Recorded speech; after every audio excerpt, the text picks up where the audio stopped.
Hello everyone, welcome to my channel जिसका नाम है नेहा ग्लॉटिक क्लासेस। आज हमारा टॉपिक है नेशनल इनकम। तो चलिए आज के टॉपिक की तरफ चलते हैं।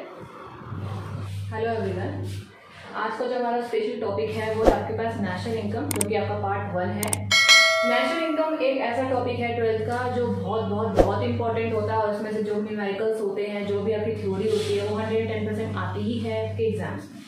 तो हमारा जो टॉपिक है नेशनल इनकम का, आज हम इसके बेसिक कंसेप्ट के बारे में पढ़ेंगे। तो स्टार्ट करते हैं। सबसे पहले आपका बेसिक कंसेप्ट है कि डोमेस्टिक टेरिटरी। डोमेस्टिक टेरिटरी क्या होता है? डोमेस्टिक टेरिटरी का मतलब है कि it means a politic territories या border of a country. Domestic का मतलब अपनी कंट्री में रहकर काम करना, इट मीन फ्रंट में रहकर काम करना, और बॉर्डर ऑफ ए कंट्री का मतलब है कंट्री के बॉर्डर पर। ओके, नेक्स्ट होता है फैक्टर इनकम। फैक्टर इनकम को पढ़ने से पहले मैं आपको बता दूं कि एक्चुअली नेशनल इनकम होती क्या चीज है। नेशनल इनकम का मतलब होता है it is the sum of the total of the factor income, क्योंकि फैक्टर इनकम का जो टोटल सम होता है ड्यूरिंग एन अकाउंटिंग ईयर, ठीक है, it's called the national income. Okay, तो फैक्टर इनकम एक्चुअली क्या होती है? जब मैंने बोला कि इट इज अ सम, ठीक है, it is the sum of all factor income, ठीक है। एक्चुअली फैक्टर इनकम क्या है? फैक्टर इनकम एक वो चीज है जो हम अपनी मेहनत से जो पैसा कमाते हैं, ठीक है, मेहनत से जो कमाई हुई अर्निंग होती है वो हमारी फैक्टर इनकम होती है। कि अगर मैं कोई काम कर रही हूँ उसके बदले अगर मुझे अर्निंग हो रही है, पैसा मिल रहा है, तो वो मेरी क्या है? फैक्टर इनकम है, ठीक है। चाहे वो लेबर हो, चाहे वो कोई भी आपका एम्प्लॉय हो या कोई भी पर्सन हो, अगर उसके बदले यानी कि मेहनत के बदले अगर कोई पैसा मिल रहा है आपको, तो this is called your factor income. Like wages हो गया या फिर सैलरी हो गया या कोई भी अभी कंपनसेशन हो गई या कोई भी इंटरेस्ट हो गया, प्रॉफिट हो गया, ये सारी चीजें क्या है आपकी एक फैक्टर इनकम में काउंट होती है। ओके, तो नेक्स्ट चीज होता है कि normal residence. What is a normal residence? Normal residence mean it refers to individual और institution who ordinary resides in a country for a period more than 1 year. समझ रहे हो कि नॉर्मल रेजिडेंट का मतलब क्या होता है कि अगर आपको उस कंट्री में रहते हुए 1 साल से ज्यादा का टाइम पीरियड हो जाए, ठीक है, एंड वो centre of economic interest. What is the economic interest? Economic interest का मतलब होता है कि अगर आपने जो पैसा जिस कंट्री में कमाया है उसी कंट्री में कमा रहे हो, उसी कंट्री में सेव कर रहे हो, ठीक है, यानी खाना पीना बचना सब एक ही जगह हो रहा है, तो this is your economic interest, ठीक है। अगर वो आपको उसी कंट्री में है जिस कंट्री में आप रह रहे हो, जिस कंट्री में आप कमा रहे हो, जिस कंट्री में आप बचा भी रहे हो, सारा काम आप उसी कंट्री में कर रहे हो, this is your economic interest. तो it refers to the normal residence. Okay, so normal residence means it refers to individual or institutional whose ordinary resides in the country for a period more than 1 year, यानी 1 साल से ज्यादा का time period हो जाना चाहिए और आपका इकोनॉमिक इंटरेस्ट उस कंट्री में क्या होना चाहिए, ठीक है, तभी आप उसके क्या कहलाओगे? नॉर्मल रेजिडेंस कराओगे। ओके, तो ये तो है कुछ बेसिक आपके कंसेप्ट, ठीक है। नेक्स्ट पे आते हैं, what is a factor income, what is a transfer income. देखो ये जो सारी चीजें हैं ये बहुत इंपॉर्टेंट है, इनको समझ लेना ही पहले जरूरी है, क्योंकि अगर ये नहीं समझेंगे तो आगे आप न्यूमेरिकल्स नहीं कर पाएंगे, ठीक है। तो फैक्टर इनकम मैं आपको ऑलरेडी यहाँ बता चुकी हूँ कि क्या होता है कि आपकी मेहनत का पैसा, ठीक है, आपने कोई काम किया उसके बदले आपको कोई पैसा मिल रहा है, it means your factor income. Then factor income is earn by rendering factor services, की सर्विस के बदले में जो आपने लिया, ठीक है। उसके बाद ये हमारी नेशनल इनकम में काउंट होता है, वो तो मैं पहले ही बता चुकी हूँ कि it is a sum of all the factor income, it means कि it is include in a factor national income.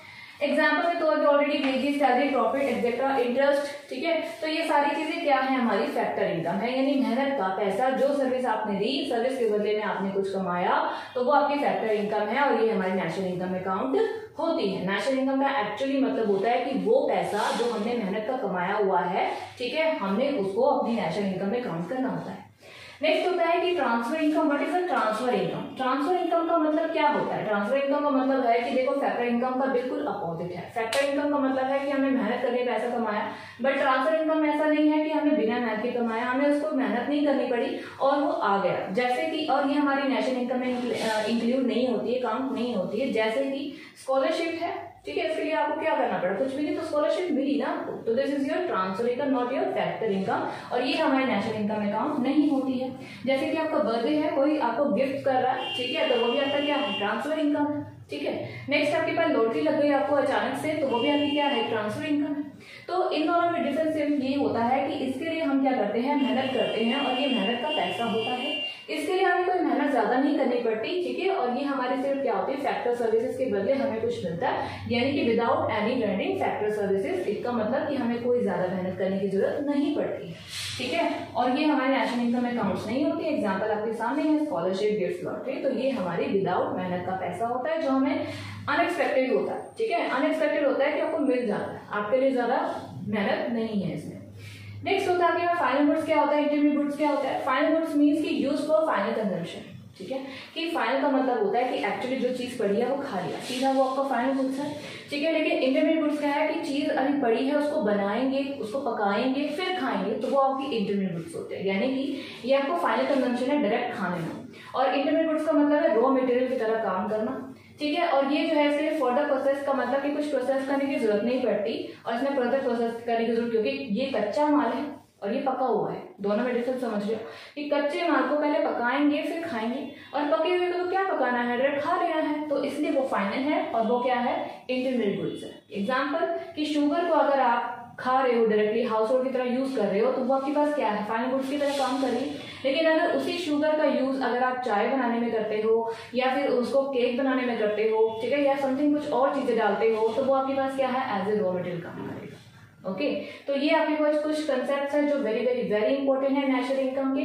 अब आप उसके नेक्स्ट स्टेप पे चलेंगे। ओके, अगर आपको ये वीडियो पसंद आई हो तो प्लीज इसे सब्सक्राइब करिए, लाइक करिए और कमेंट जरूर करिए, ठीक है। अब मिलते हैं इसके नेक्स्ट पार्ट में, पार्ट 2 में। ओके, तब तक के लिए बाय बाय।